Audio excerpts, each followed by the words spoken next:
Welcome back, viewers. Today is Chapter 5, Diagon Alley. So let's get started. Chapter 5, Diagon Alley. Harry woke early the next morning. Although he could tell it was daylight, he kept his eyes shut tight. It was a dream, he told himself firmly. I dreamed it.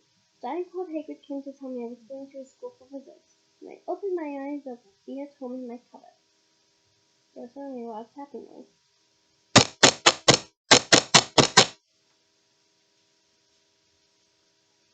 And there's Aunt Petunia knocking on the door.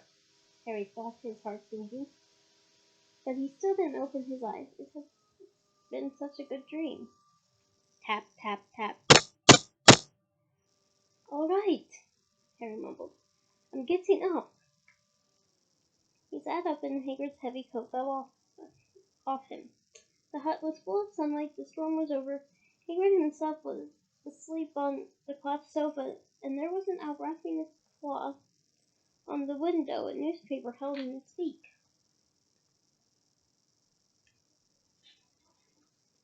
Harry scrambled to his feet, so happy as he felt, though a large balloon was swelling inside him. He went straight to the window and jerked it open. The owl swooped in and dropped the newspaper on top of Hagrid, who didn't wake up. The owl then fluttered onto the floor and began to attack Hagrid's coat. Don't do that! Harry tried to wave the owl out of the way, but it snapped its beak fiercely at him and carried on savaging the coat. Hagrid, said Harry proudly, there's an owl. Hide him, Hagrid grunted on the sofa. What? He wants paying for delivering the paper. Look in the pockets. Hagrid's coat seemed to be made of nothing but pockets. Bunches of keys, white pellets, balls of string, peppermint humbugs, tea bags. Finally, Harry pulled out a strange pool of looking coins. Give him 5 nuts, said Hagrid sleepily. Nuts. The little bronze ones. Harry counted out 5 little bronze coins, and the owl held out its leg so Harry could put the money in a small leather pouch tied to it. Then he flew off through the open window. Hagrid yawned wildly, sat up, and stretched. Best be off, Harry. Lots to do today. Gotta get up to London and buy all your stuff for school. Harry was just turning over the wizard coins and looking at them. He had just thought of something that made him feel as though the happy balloon inside him had got a puncture. Hagrid. Said Hagrid, who was pulling on his huge boots. I haven't got any money, and you heard Uncle Vernon last night. He won't pay for me to go and learn magic. Don't worry about that, said Hagrid, standing up and scratching his head. Did you think your parents didn't leave you anything? But if their house was destroyed, they didn't keep gold in the house. They didn't keep their gold in the house, boy. Nah, first stop for us is Gringotts. Wizard Lake. Have a sausage, they're not bad cold. And I wouldn't say no to a bit of your birthday cake either. Wizards have banks. Just one, Gringotts, run by goblins. Harry dropped the bit of sausage he was holding. Goblins? Yeah. So you'd be mad to try and rob it, I'll tell you that. Never mess with goblins, Harry. Gringotts is the safest place in the world for anything you want to keep safe. Except maybe Hogwarts. As a matter of fact, I gotta visit Gringotts anyway. For Dumbledore. Hogwarts business. Hagrid drew himself up proudly. He usually gets me to do important stuff for him. Fetching you, getting things from Gringotts. Knows he can trust me, see? Got everything? Come on then. Harry followed Hagrid out onto the rock. The sky was quite clear now, and the sea gleamed in sunlight. The boat Uncle Vernon had hired was still there, and a lot of water in the bottom after the storm. How did you get here? Harry asked, looking around for another boat. Flew, said Hagrid. Flew? Yeah, but we'll go back on this. I'm supposed to use magic now. I gotcha. They settled down about Hagrid. Harry still staring at Hagrid, trying to imagine him flying. Seems a shame to go. Seems a shame to row, though, said Hagrid, giving Harry another look of his sideways look. If I was to speed things up a bit, would you mind not mentioning it at all, what? Of course not, said Harry, eager to see more magic. Hagrid pulled out the pink umbrella again, tapped it twice on the side of the boat, and they sped off toward land. Why would you be mad to try and rob Gringotts? Harry asked. Spells, enchantments, said Hagrid, unfolding his newspaper as he spoke. They say there's dragons guarding the high security vaults. Then you got to find your way. Gringotts is hundreds of miles under London. See, deep under the underground. You'd die of hunger trying to get out, even if you did manage to get your hands on something. Harry sat and thought about this while Hagrid read his newspaper, the Daily Prophet. Harry had learned from Uncle Vernon that people liked to be left alone while they did this, but it was very difficult.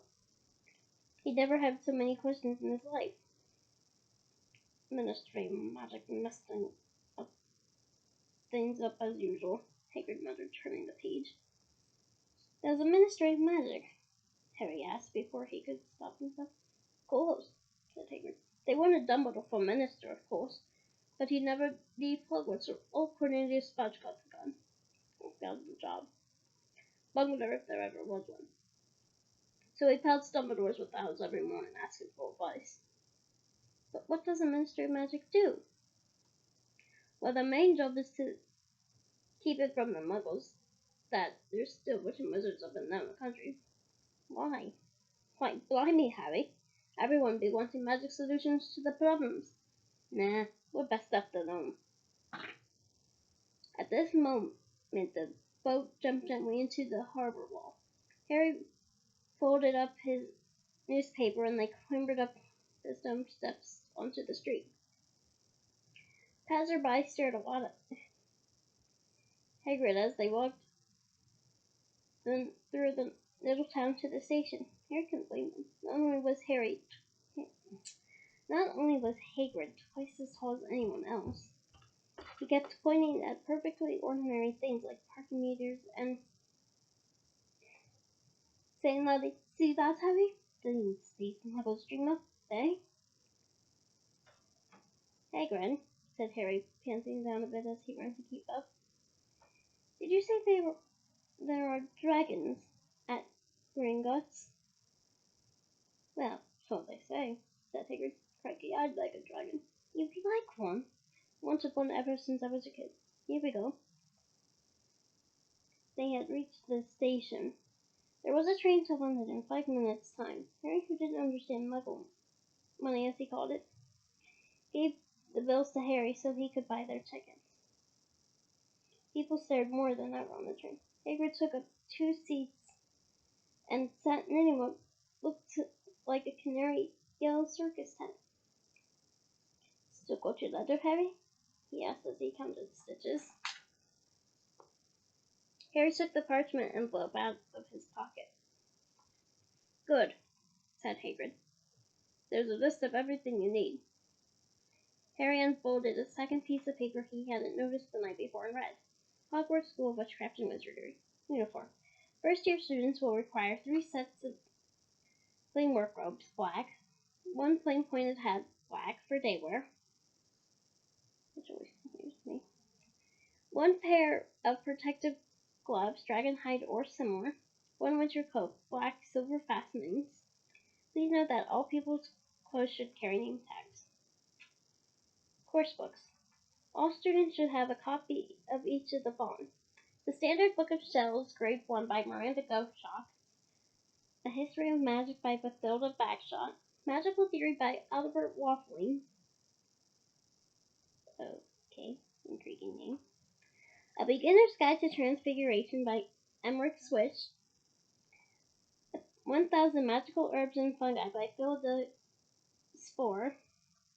Magical Drops and Potions by Arsonist Jigger. Fantastic Beasts and Where to Find Them by Newt Scamander. No, not the film. The Dark Forces, A Guide to Self-Protection by Quentin Trimble. Other equipment. 1 wand, 1 cauldron, future standard size 2. 1 set glass or crystal vials. 1 telescope, 1 set brass scales. Students may also bring an owl, a cat, or a toad. Parents are reminded that first years are not allowed on their own broomsticks. Can we buy all this in London? Harry wondered aloud. If you know where to go, said Hagrid. Harry had never been to London before. Although Hagrid seemed to know where he was going, he was obviously not used to getting there in an ordinary way. He got stuck in the ticket barrier on the underground and complained loudly that the seats were too small and the trains too slow. I don't know how the muggles manage without magic, he said as they climbed down a broken escalator that led up to a bustling road lined with shops. I honestly don't know either, Hagrid. Hagrid was so huge that he parted the crowd easily. All Harry had to do was keep close to him. They passed bookshops and music stores, hamburger restaurants and cinemas, but nowhere that looked as if it could sell you a magic wand. This was just an ordinary street full of ordinary people. Could there really be piles of wizard gold buried on miles beneath them? Were there really shops that sold spellbooks and broomsticks? Might this not all be some huge joke that the Dursleys had cooked up?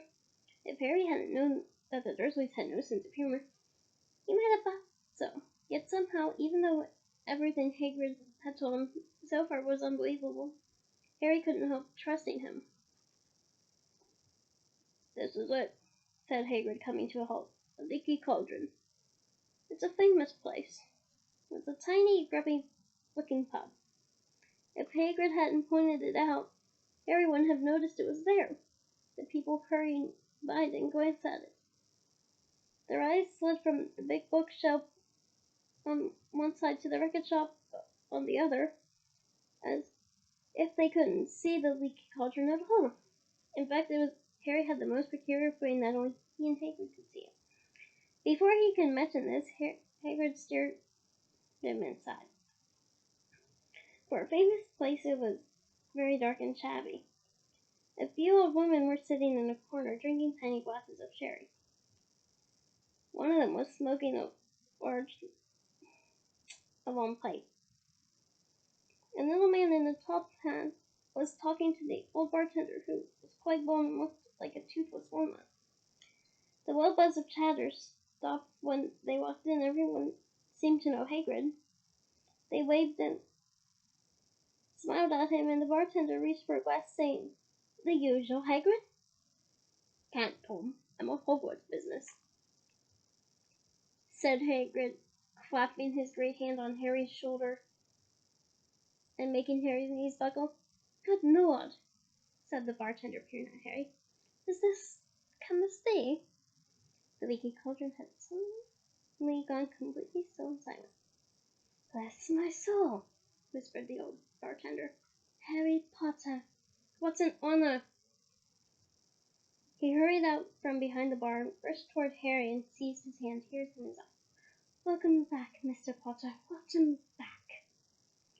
Harry didn't know what to say. Everyone was looking at him. The old woman with the pipe was puffing on it without realizing it had gone out. Hagrid was beaming. Then there was a great scraping of chairs, and the next moment Harry found himself shaking hands with everyone in the leaky cauldron. "Doris Crackford, Mr. Potter! I can't believe I'm meeting you at last!"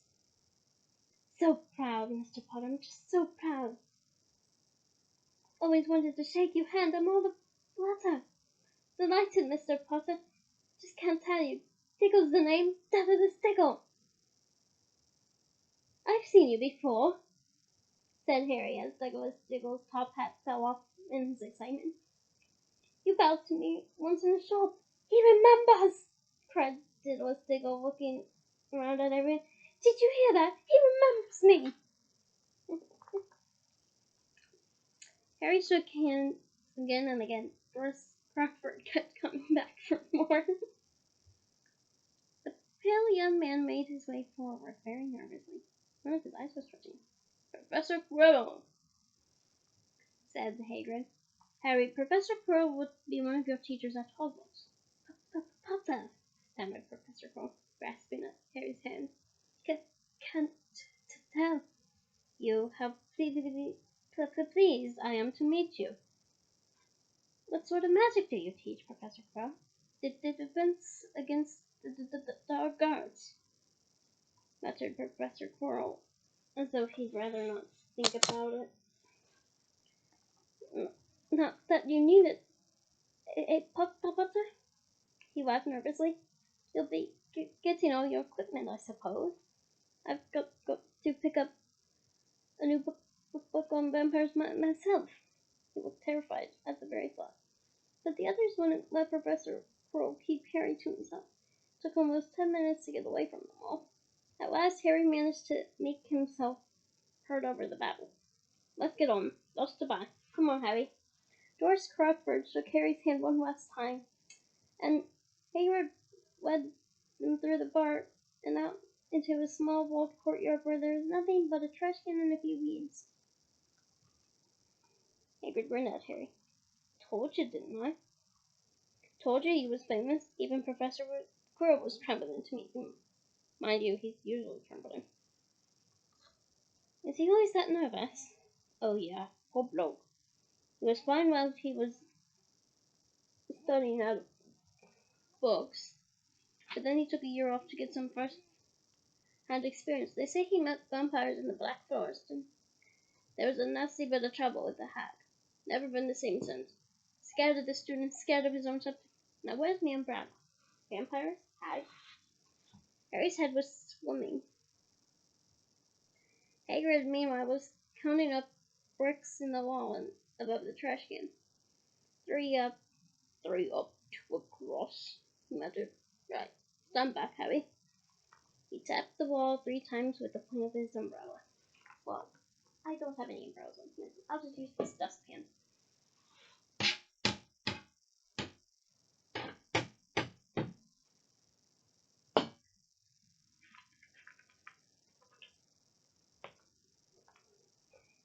He tapped the brick. He had touched quivered. It wriggled. In the middle, a small hole appeared. It grew wider and wider. A second later, they were facing an archway large enough to fit even for Hagrid. An archway onto a cobbled street that twisted and turned out of sight. Welcome, said Hagrid, to Diagon Alley. He grinned at Harry's amazement. They stepped through the archway. Harry looked quickly over his shoulders and saw the archway shrink instantly back into a solid wall. The sun shone brightly on a stack of cauldrons outside the nearest shop. Cauldrons at all sizes, copper, brass, pewter, silver, self-strained, collapsible, with a sign hanging over them. Yeah, you'll be needing one, said Hagrid. But we gotta get your money first. Harry wished he had about 8 more eyes. I wish I had about 8 more eyes, too. He turned his head in every direction as they walked up the street, trying to look at everything at once. The shops, the things outside them, the people doing their shopping. A plump woman outside an apothecary was shaking her head as they passing, dragging their 16 sickles an ounce. They're mad. A low, soft hooting came from a dark shop saying, Eclipse Owl Emporium. Tawny, screech, barn, brown, and snowy. Several boys about Harry's age had their noses pressed on a window with broomsticks on it. Look! Harry heard one of them say. The new Nimbus 2000, fastest ever! They were There were shops selling robes, shops selling telescopes, and strange silver instruments Harry had never seen before, with windows stacked with barrels of weapons and eels' eyes, tottering piles of spell books, quills, rolls of parchment, potion bottles, globes of the moon. Wish I had a moon globe. Gringotts, said Hagrid. They had reached a snowy white building that towered over other little shops. Standing beside its burnished bronze doors, wearing a uniform of scarlet and gold, Gryffindor colors, nice foreshadowing, was, yeah, that's a goblin, said Hagrid quietly, as they walked up the white stones toward him. The goblin was about a head shorter than Harry. He had a swarthy, clever face, a pointed beard, and Harry noticed very long fingers and feet. He bowed as they walked inside. Now they were facing a second pair of doors, silver this time, with words engraved upon them. Enter, stranger, but take heed of what awaits the sin of greed. For those who take but do not earn must pay most dearly in their turn. So if you seek beneath our floors a treasure that was never yours, thief, you have been warned. Beware of finding more than treasure here. Like I said, you'd be mad and to try and rob it, said Hagrid. A pair of goblins bowed them through the silver doors, and they were in a vast marble hall. About 100 more goblins were sitting on high stools behind a long counter, scribbling in large letters, weighing coins in brass scales, examining precious stones through eyeglasses. There were too many doors to count leading off the hall, and yet more goblins were showing people in and out of these. Hagrid and Harry made for the counter. Morning, said Hagrid to the free goblin. We come to take some money out of Mr. Harry Potter's safe. You have his key, sir? Got it in here somewhere, said Hagrid as he started emptying his pockets onto the counter, scattering a handful of moldy biscuits. So, for the goblin's book of numbers, the goblin wrinkled his nose. Harry was the goblin on their right, weighing a pile of rubies as big as glowing coals. Got it, said Hagrid at last, holding up a tiny golden key. The goblin looked at it closely. That seems to be in order. And I've also got a letter here from Professor Dumbledore, said Hagrid importantly, throwing out his chest. It's about the you-know-what in Vault 713. The goblin read the letter carefully. Very well, ended back Hagrid. I will have someone take you down to both vaults. Report! Griphook was yet another goblin. Once Hagrid had crammed all the dog biscuits back inside his pockets, he and Harry followed Griphook toward one of the doors leading off the hall. What's the you-know-what in Vault 713? Harry asked. Can't tell you that, said Hagrid mysteriously.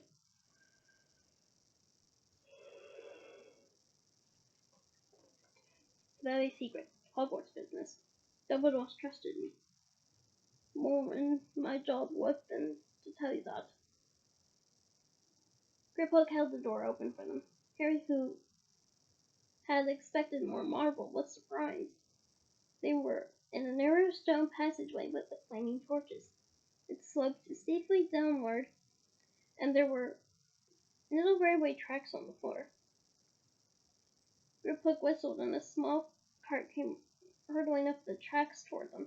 They climbed in, Hagrid with some difficulty, and were off. At first, they hurtled through a maze of twisting passages. Harry tried to remember. Left, right, left, middle fork, right, left, but it was impossible. The rattling cart seemed to know its own way because Griphook wasn't steering. Harry's eyes stung as the cold air rushed past him, but he kept them wide open. Once he thought he saw a burst of fire at the end of the passage and twisted around to see if it was a dragon. But too late. They plunged even deeper, past in an underground lake where huge stalactites and stalagmites grew from the ceiling and floor. I never know. I never know, said Harry, called to Hagrid over the noise of the cart. What's the difference between a stalagmite and a stalactite? Stalagmite got an M in it, said Hagrid. And don't ask me questions now. I think I'm gonna be sick. I mean, after all that, I think I'd be sick too. He did look very green, and when the cart stopped at last beside a small door in the passage, while Hagrid got out and had to lean against the wall to stop his knees from trembling, Flitwick unlocked the door. A lot of green smoke came billowing out, and as it cleared, Harry gasped. Mounds inside were mounds of gold coins, columns of silver, heaps of little bronze nuts. All yours, smiled Hagrid. All Harry's. It was incredible. The Dursleys couldn't have known about this, or they'd have been from him faster than blinking. How often had they complained how much Harry cost them to keep, and all the time there had been a small fortune belonging to him buried deep under London.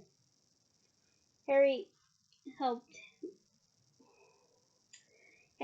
Harry pile some of it into a bag. The gold ones are galleons, he explained.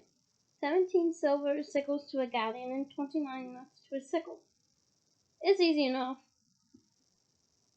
Right, that should be enough for a couple of times. We'll keep the rest safe for you. He turned to Griphook. Well, 713 now. Please.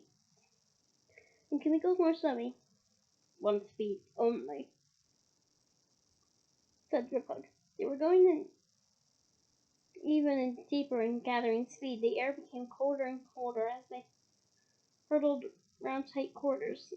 They went rattling over an underground ravine, and Harry leaned over to try to see what was down at the dark bottom, but Hagrid rode and pulled him back by the scruff on his neck.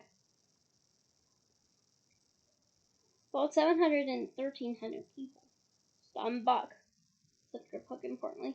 He stroked the door gently with one of his long fingers, and it simply melted away.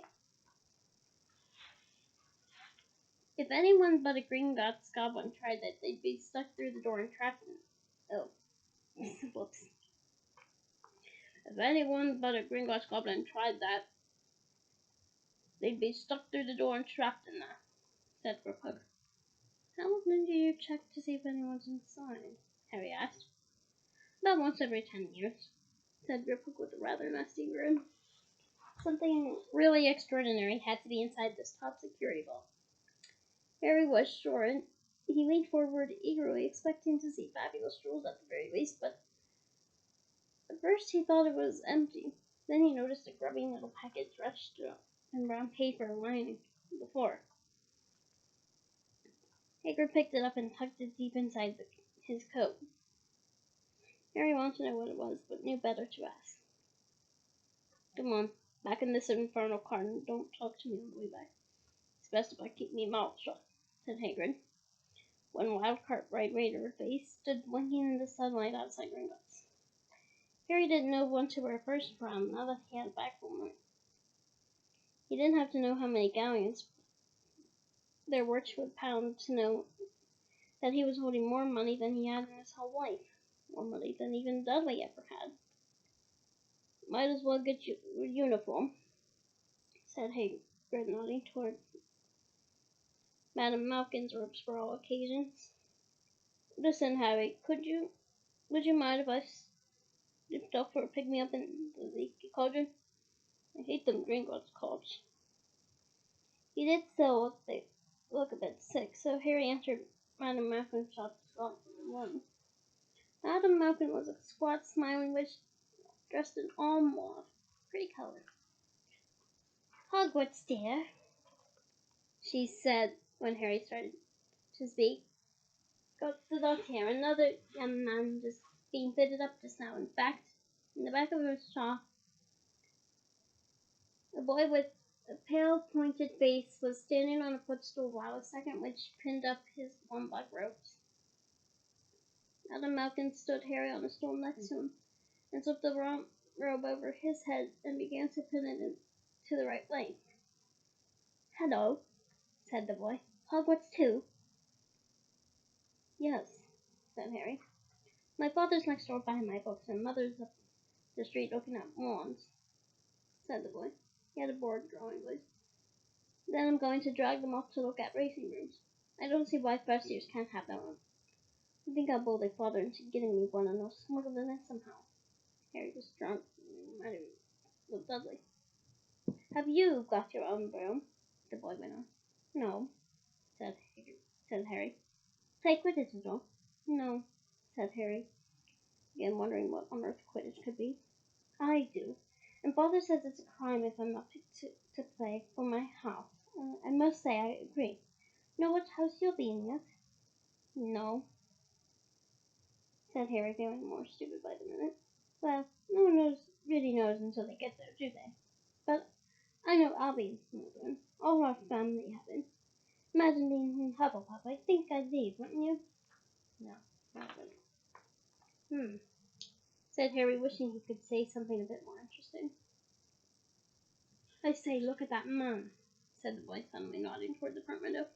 Hagrid was standing there, grinning at Harry and pointing at 2 large ice creams to show he couldn't come in. "That's Hagrid," said Harry, pleased to know something the boy didn't. "He works at Hogwarts." "Oh," said the boy. "I've heard of him. He's a sort of servant, isn't he?" "He's the gatekeeper," said Harry. He was liking the boy less and less every second. "Yes, exactly. I've heard he's sort of a savage. Lives in a hut on school grounds, and every now and then he gets drunk, tries to do magic, and ends up setting fire to his bed." "I think he's brilliant," said Harry coldly. "Do you?"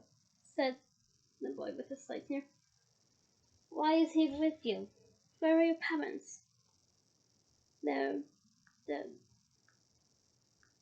said Harry shortly. He didn't feel like much going on to the matter of this boy. "Oh, sorry," said the other, not sounding sorry. "But they were our kind, weren't they? They were a witch and wizard, if that's what you mean." "I really don't think they should let the other souls in, do you? They're just not the same. They'd never been brought up to know our ways. Some of them had never even heard of Hogwarts until they get their letter, madam. I think they should keep it in the old Wizarding family. What's your surname, anyway?" But before Harry could answer, Madam Malkin said, "That's you done, my dear." And Harry, not sorry for an excuse to stop talking to the boy, hopped down from the footstool.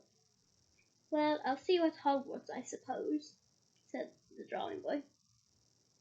Harry was rather quiet as he ate the ice cream Hagrid brought up, chocolate and raspberry with chocolate nuts. "I'll skip the raspberry, Harry." "What's up?" said Hagrid. "Nothing," Harry went. They stopped to buy parchment and quills. Harry cheered up a bit when he found a bottle of ink that changed color as he wrote. "I want that bottle of ink." When they left the shop, he said, "Hagrid, what's Quidditch?" "Blimey, Harry, I keep forgetting how little you know. Not knowing about Quidditch." "Don't make me feel worse," said Harry, and he told Hagrid about the pale boy and Madame Malkin.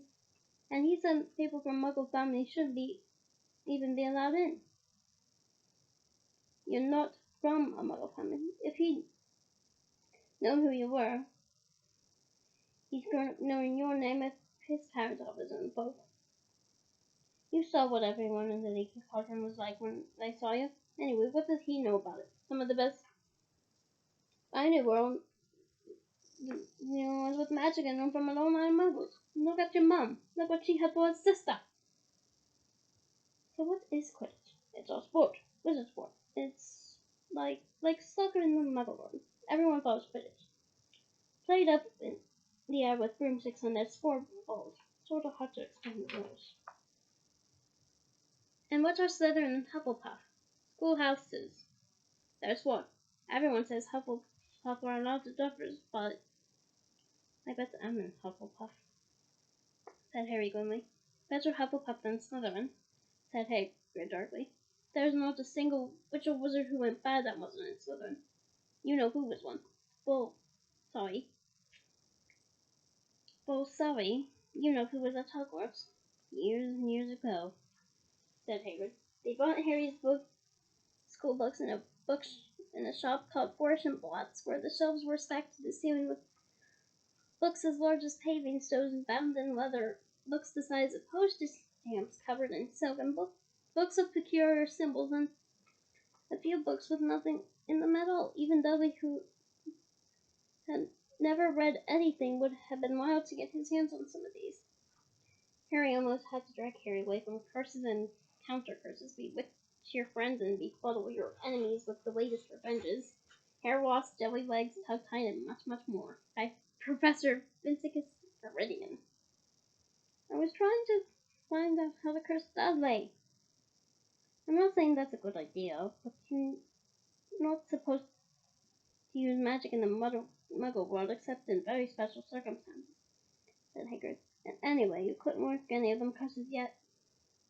You need a lot more study before you get to that level. Hagrid won't buy a solid gold cauldron either. It says pewter on your list. But they got a nice set of scales for weighing potion ingredients and a collapsible brass telescope. Then they visited the apothecary, which was fascinating enough to make up for its horrible smell, mixture of fat, eggs, and rotten cabbages. Yeah. Barrels of slimy stuff stood on the floor. Jars of herbs, dried roots, and bright powders lined the walls. Bundles of feathers, strings of veins, and snarled claws hung from the ceiling. While Hagrid asked the man behind the counter for a supply of some basic potions for Harry himself examined silver unicorn horns at 21 gallons and a minuscule glittery black edelweiss 5 ounces scoop. Outside the apothecary, Hagrid checked Harry's list again. Just your wand left. Oh yeah, I still haven't got you a birthday present. Harry felt himself go red. You don't have to.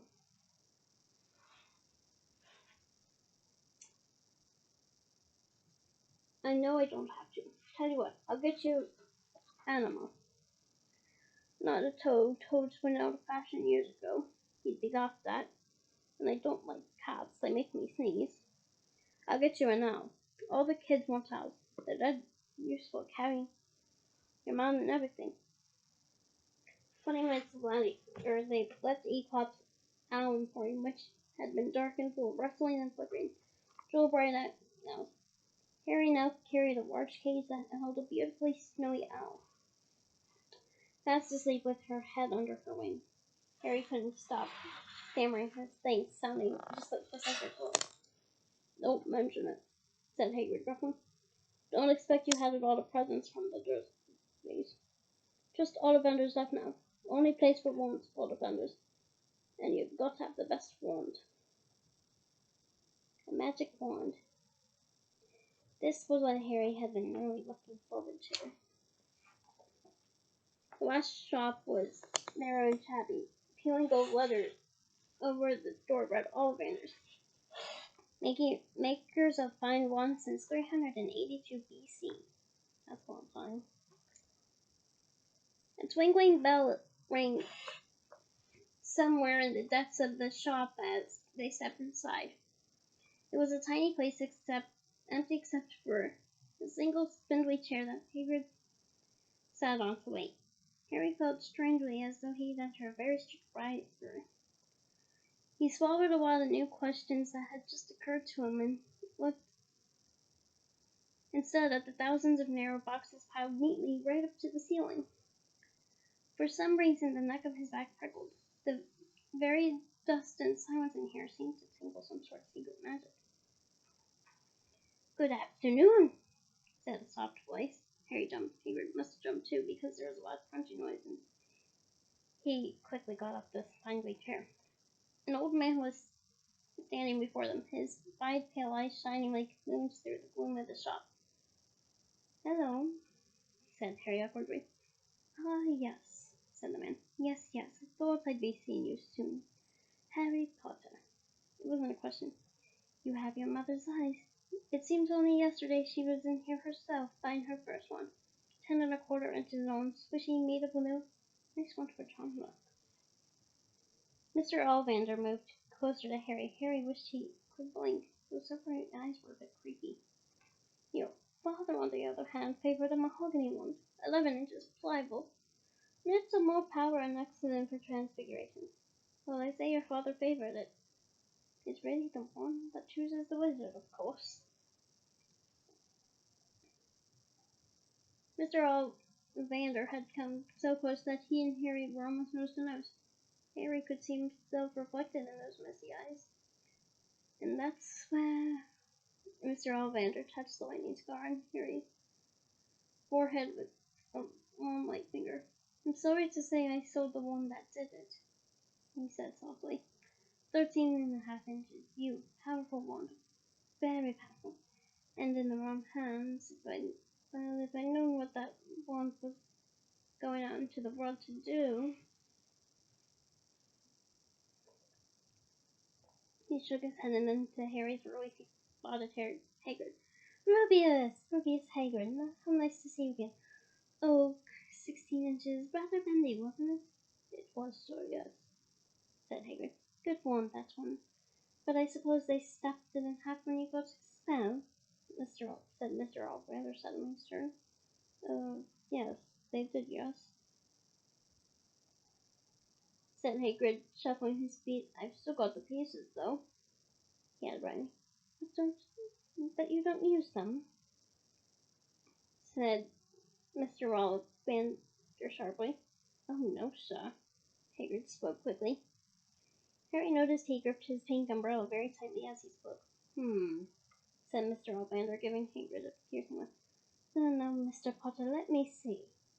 He pulled out a long tape measure with silver markings out of his pocket.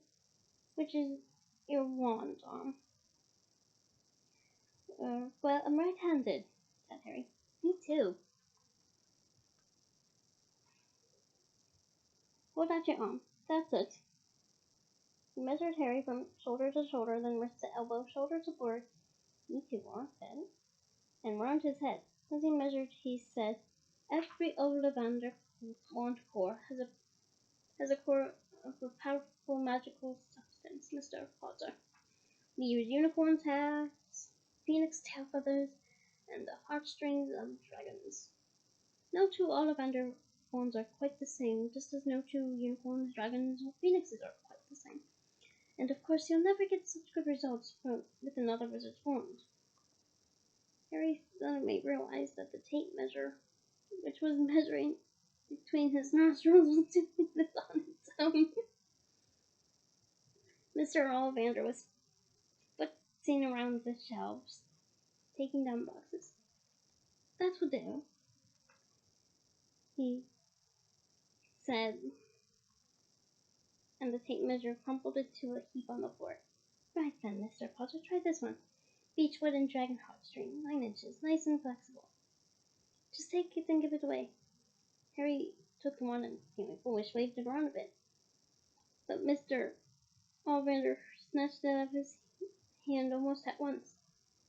"Maple and phoenix feathers, 7 inches, quite whippy. Try." Harry tried, but he had hardly raised the wand when it, too, was snatched by Mr. Ollivander. No, here, ebony and unicorn hair, 8 1/2 inches, spring. Go on, try it out." Harry tried and tried. He had no idea what Mr. Ollivander was made for. The pile of tried wands was mounting higher and higher on the spindly chair. But the more wands Mr. Ollivander picked from the shelves, the happier he seemed to become. Tricky customer, eh? Not to worry, we'll find the perfect match somewhere. I wonder now. Yes, why not? Unusual combination. Holly and phoenix feather, 11 inches, nice and supple. Harry took the wand. He felt a sudden warmth through his finger. He raised the wand above his head and brought it swishing down through the dusty air, and a stream of red and gold sparks shot out from the end like a firework, throwing in dancing spots of light on the walls. Hagrid whooped and clapped as Mr. Ollivander cried, "Oh, bravo! Yes, indeed! Oh, very good! Well, well, how curious! How very curious!" He put Harry's wand back into its box and wrapped it in brown paper, still muttering, "Curious, curious." "Sorry," said Harry, "but what's curious?" Mr. Ollivander fixed Harry with his pale stare. "I remember every wand I've ever sold, Mr. Potter. Every single wand. It just so happens that the phoenix whose tail feathers in your wand gave another feather. Just one other. It is very curious indeed that you should be destined for its wand when its brother, why, its brother, gave you that scar." Harry swallowed. "Yes, 13.5 inches, you. Curious indeed how these things happened. The wand chooses the wizard, remember, and I think we must expect great things from you, Mr. Potter. After all, he who must not be named did great things. Terrible, yes, but great." Harry shivered. He wasn't sure he liked Mr. Ollivander too much. He paid 7 gold galleons for his wand, and Mr. Ollivander borrowed them from his shop. The late afternoon sun hung low in the sky as Harry and Hagrid made their way by Diagon Alley through the wall, back through the leaky cauldron, now empty. Harry didn't speak at all as they walked down the road, and he didn't even notice how much people were gawking at them from the underground, spotted as they were with all their funny-shaped packages, with the snowy owl asleep in its cage on Harry's lap, up another escalator, out into Paddington Station. Harry only realized where they were when Hagrid tapped him on the shoulder. "Got time for a bite to eat before your train leaves?" He bought Harry a hamburger, and they sat down on plastic seats to eat them. Harry kept looking around. Everything looked so strange somehow. "You all right, Harry? You're very quiet." Harry wasn't sure he could explain. He just had the best birthday of his life, and yet he chewed on his hamburger, trying to find the words. "Everyone thinks I'm special," he said at last. "All those people in the leaky cauldron, Professor Quirrell, Mr. Ollivander. But I don't know anything about magic at all. How can they expect great things? I'm famous and I can't even remember what I'm famous for. I don't know what happened when, well, sorry, I mean the night my parents died." Hagrid leaned across the table behind the wild-haired and eyebrows as he wore a very kind smile. "Don't you worry, Harry. You'll learn fast enough. Everyone starts at the beginning of Hogwarts. You'll be just fine. Just be yourself. I know it's hard. You've been singled out, and that's always hard. But you'll have a great time at Hogwarts. I did. Still do, matter of fact." Hagrid helped Harry onto the train that would take him back to the Dursleys, and then handed him an envelope. "Your ticket for Hogwarts," he said. "1st of September, King's Cross. It's all in your ticket. Any problems with the Dursleys, send me a letter with your app. She'll know where to find me. See you soon, Harry." The train pulled out of the station. Harry wanted to watch Hagrid until he was out of sight. He rose in his seat and pressed his nose against the window, but he blinked and Hagrid had gone. And that is it for chapter 5. A little lengthy. But join me next week for chapter 6.